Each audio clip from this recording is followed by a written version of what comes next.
Alright, what's up guys? So today we're going to talk about the VP9L, and the reason why we're going to be talking about this is because I want to do a bit of a review for this thing. Now, I got the conversion kit and I've since then had about 200 rounds through this thing with no issues whatsoever.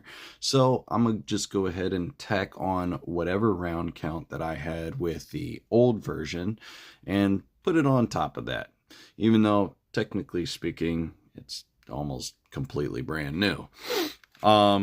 With that being said, I did get a flared mag well for this thing, and I changed the back plate on there from the old one to the new one. So yeah, pretty cool. But this one does come with nice slide cuts on there, which actually does help with, reciprocating mass. So less reciprocating mass actually equals less snappy.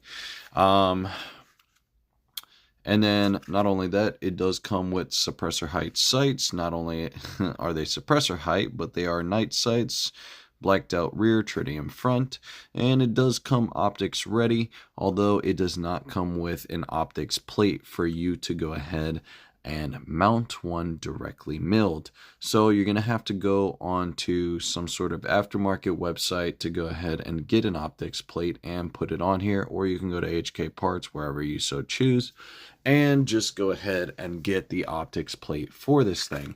Overall, how is the gun? Well, the trigger is nice and crisp, and I love how it breaks. It's almost as good as a 1911 trigger without being as light as one.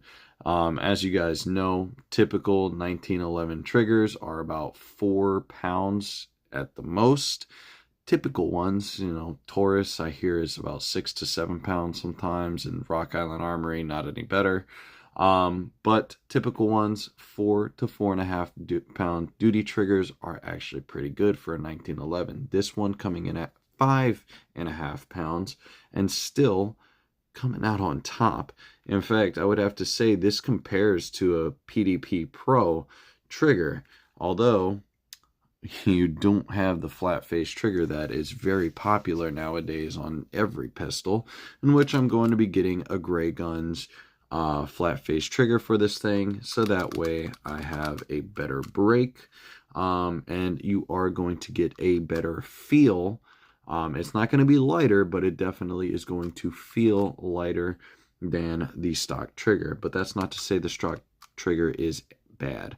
Anyway, I would go ahead and rate this thing 7 out of 10. Would recommend go ahead and buy yourself a VP9L. Have a great day.